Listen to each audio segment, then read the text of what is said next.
Comment ne pas évoquer ces personnes civiles, donc les femmes, des bébés et des éléments des forces de sécurité, victimes de la terreur des séparatistes et de ce qu'on camoufle sous le qualificatif de bavure des forces de sécurité.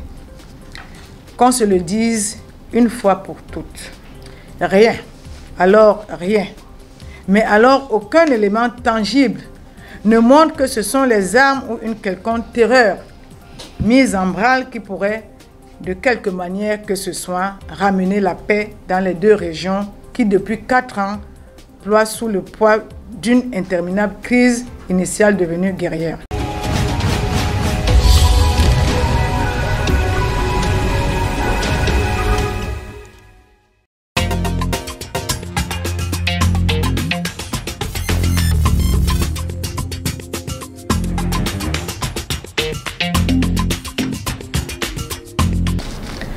Ce ne sont donc pas des solutions sparadrap et de saupoudrage en vigueur actuellement qui vont servir à quoi que ce soit et apporter la moindre solution.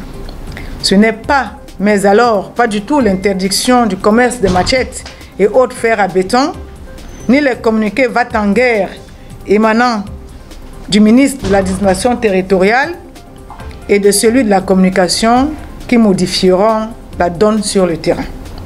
C'est peine perdue, pour ne pas dire une exacerbation des tensions. Nous assistons ces derniers temps à une obstination maladive du gouvernement à museler ceux qui refusent de chanter ces airs. Baminda est depuis le 8 septembre 2020 sous un régime spécial baptisé Baminda Clim.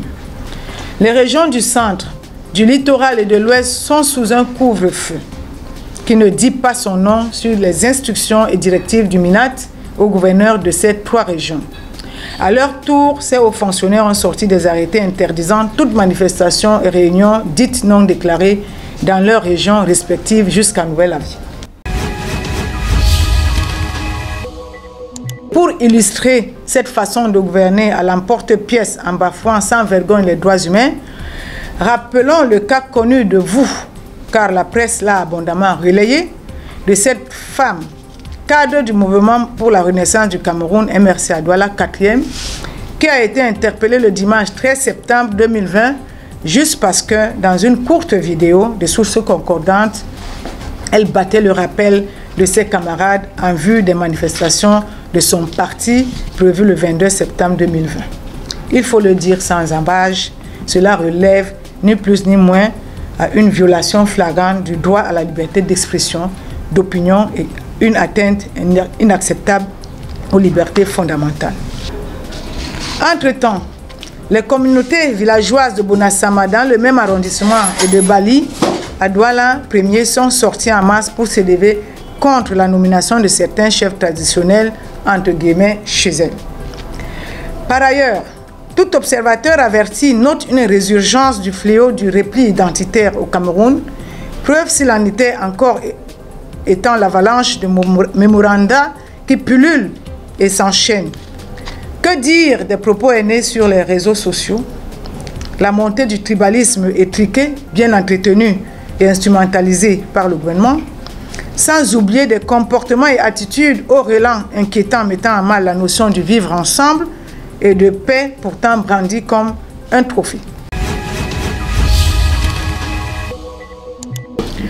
Pour la société civile, soucieuse du respect des principes d'un état de droit qui se caractérise par la séparation effective des pouvoirs, des droits humains, des libertés fondamentales, les pouvoirs publics se doivent d'honorer les engagements régionaux et internationaux auxquels le gouvernement a librement souscrit et de respecter les lois en vigueur au Cameroun, notamment la loi numéro 90/055 du 19 décembre 90 fixant le régime des réunions et des manifestations publiques au chapitre 2, article 3, alinéa 1, qui dispose: les réunions publiques, quel que soit l'objet, sont libres.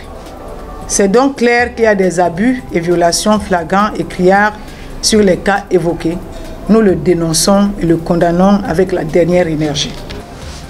Pour les organisations de la société civile soucieuses du respect des droits humains et libertés fondamentales, l'État du Cameroun doit impérativement rappeler son gouvernement au strict respect de la Constitution du Cameroun et de sa devise, des instruments et traités régionaux internationaux relatifs aux droits humains, à la démocratie, aux droits civils et politiques, aux droits socio-économiques et culturels, aux libertés d'opinion, d'association, d'expression et de manifestation.